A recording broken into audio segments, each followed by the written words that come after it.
Welcome to TYTSports, everybody. Ben Mankewicz and Francis Maxwell. So the Clippers sale has been approved. Steve Ballmer is the new owner of the Clippers. There are two parts of this story that I love. Okay, first of all is this great piece that I'm reading here in Yahoo, because ESPN's Ramona Shelburne reported that the sale became final when the Sterling Family Trust received a wire transfer from Ballmer of $2 billion. As you do. It's like, who transfers $2 billion? Imagine they just switched the number and I got a quarter of that and my account number went through that way. Yeah, imagine that. Imagine that would happen. Yeah. Good things like that can happen. I don't know. There's too much money. Rich people have too much money. Yeah, of course. You can't wire. And Ballmer apparently he has $21 billion. And worth $21 billion, which is why he was able to pay $2 and why he thought realistically, hey, I want to buy the team. There's two other serious competitors. It turned out one bid 1.6, one bid 1.2. And he was like, I don't want to mess around with this 1.4, 1.5 billion. I want the team. I'm just going to bid 2. I'm going to bid $2 billion. Just have that flexibility. Because afterwards, it's just a matter of whether I have 19.5 billion or 19.8 billion. Who gives a shit? It's such a stressful situation. I can't imagine how I'd that rather guy have deals with it. 19.5 billion in the Clippers than 21.5 billion and don't have the Clippers. Exactly. So it's a wire transfer. I paid a credit card bill off yesterday. It was due on the 15th, but I paid it from another bank account, and it said it wouldn't go through until the 18th. Oh. So I approved a one-day wire transfer of $14.95. Did you feel like James Bond for that one-day wire transfer? $14.95. That's a wire transfer. And you know what I thought? I fucking hate giving these fuckers this $15. But I knew then I didn't want the credit card bill to be late and get a bigger fine. I just wanted it done. So I paid $14.95. Steve Ballmer paid $2 billion. Yeah. All right. There is, and the other funny part of the story we're going to save till the end. Reaction came first from the NBA, announcing that the sale was complete. The transaction in which Steve Ballmer purchased the LA Clippers closed today following the entry of an order by a California court confirming the authority of Shelly Sterling about Ballmer is now the Clippers governor. That's also funny. Governor of the Clippers. It's a good title to have. The first term governor of the Clippers. Why do corporate people have to talk in this nonsensical way? Why do they have to issue a statement like that? Yeah. It makes it seem important. That's why. The Clippers governor. I can't remember who are the Clippers' 2 senators. Do you remember? I have no. You don't even know what I mean. I know, senator or governor. you're like I'm Scottish. Who's the prime minister? I don't know what you're talking about. Who's the prime minister of the Prime Clippers? Minister of the Clippers right now. Yeah, that's my lingo. You're speaking my language. Steve Ballmer's the Clippers governor. Fuck off. All right. So then. We also have a statement from Ballmer, who obviously is very happy to be Clippers governor. Humbled and honored to be the new owner. Oh, he went with owner of the Los Angeles Clippers. Clipper fans are so amazing. Here's the thing. No, they aren't. They have remained fiercely loyal to our franchise through some extraordinary times. Okay, they're only... The real Clipper fans, I suspect there are some real Clipper fans who've been fans for a long time. Yeah. But I don't buy that they're really any Clipper fans. They're just people looking not to be Laker fans and sort of show some faux independence. Yeah. Don't get me wrong, I hate Laker fans. All right, let's continue with the rest of that. I will be hardcore. What? I will be hardcore in giving the team, our great coach, staff, and players the support they need to do their best work on the court. And we will do whatever necessary to provide our fans and families with the best game night experience in the NBA. Here's what I like that he didn't say. He didn't say Clipper fans are the best in the NBA. Right?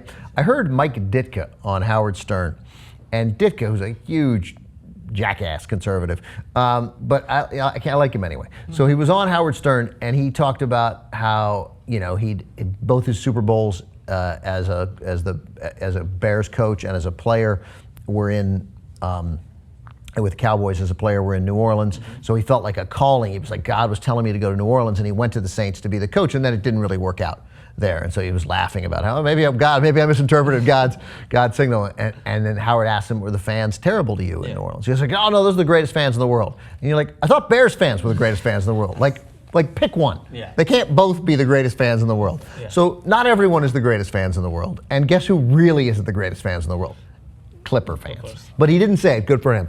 Doc Rivers had said, and I think he meant it, that if Sterling had remained an owner of the Clippers, even if it was just because it was held up in court, despite the NBA's best efforts to get this to happen, Doc had said that he might leave after 1 year, that he couldn't work for that guy. Yeah. So he's now not leaving, and he's clearly thrilled. Here's Doc Rivers' reaction to the official sale to Ballmer. Amazing new day in Clippers history. I couldn't be more excited to work with Steve as we continue to build a first-class championship organization. And this was not a first-class organization ever with Sterling. So it now appears, I think it will be. It puts huge pressure on the Lakers, this decision.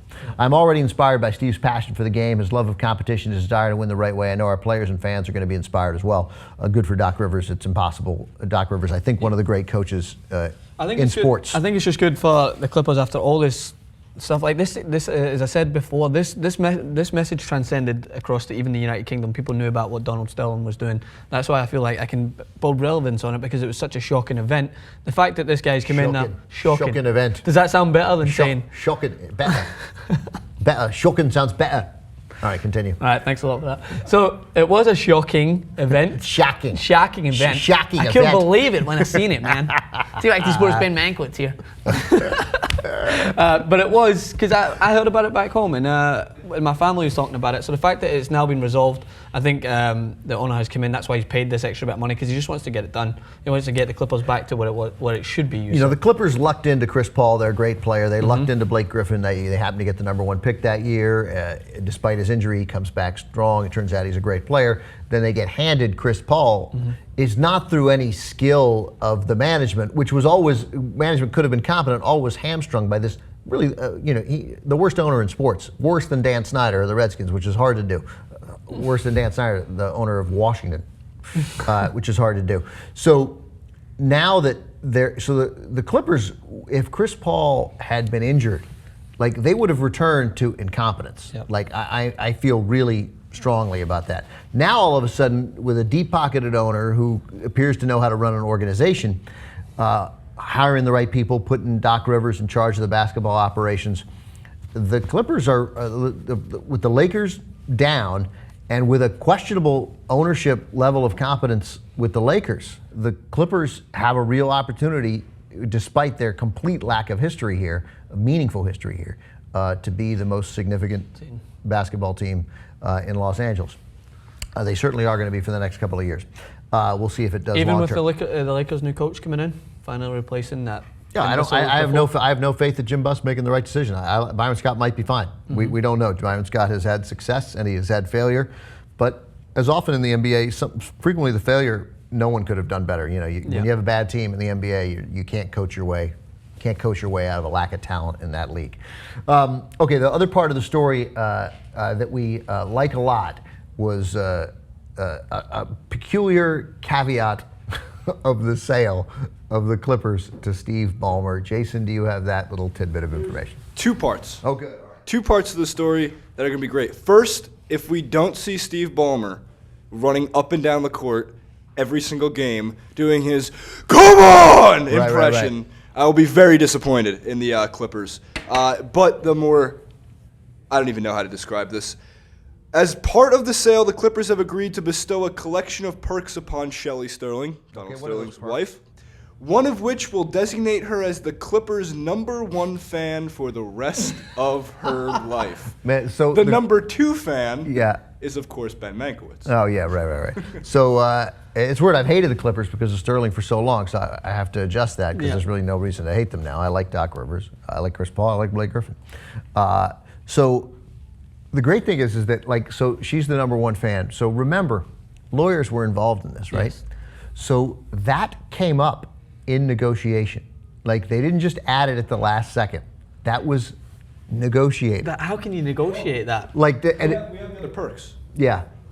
So here are some of the other perks. We have 6 parking spots in Lot C for each game for Shelly Sterling. Okay. Oh, 6. 3 championship rings following any Clippers title. Titles of owner emeritus, and Clippers #1 fan for rest of life. 12 VIP passes, including access to Lexus Club, Arena Club, and 2 courtside tickets for all Clippers games in Los Angeles. Well, the interesting thing is, I'm sure that was some negotiation because, she did spend her life with this horrible racist, this sort of bigoted, small-minded, petty, mean, awful, terrible human being. Ben, tell us what you really think. This guy, this guy's a racist, law-breaking slumlord. and, committed serious housing discrimination. Yeah. The stories that we've now read about the way he referred to the black players on the team. I mean, we knew a lot of this before. That's why there was no trouble believing the veracity of those tapes. So she was with him. She spent her life with him.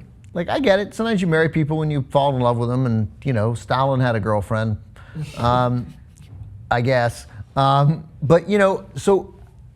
But she owned the properties too. So some of the worst things that calling an NBA player the N-word is terrible. Yeah. Trying to get poor people of color out of your buildings and not taking care of your buildings is worse. I don't know what role she had in that. So the NBA had to wonder, like, I'm sure the NBA would like nothing to do with the Sterling. And I would have said, hey, you don't get anything. You get $2 billion, but you got to go away. Nonetheless, they clearly wanted to get this deal done. They wanted to get it held up. They didn't want it held up. I fear that if the Clippers win a championship, she's going to give one of her 3 rings to Donald Sterling. But in the end, who gives a shit? Like, he's gone. They did it. That's the end of that. But it is funny that serious lawyers had to argue about, no, she's going to be the #1 fan. And the Clippers would be like, we will give her number 3. No higher than #3 fan. I can imagine that the deal was like finalized with a massive foam finger that says totally. #1 fan. It's just and dumb. just gave her it. It's just dumb. All right. Finally, though, we get to stop talking about Donald Sterling.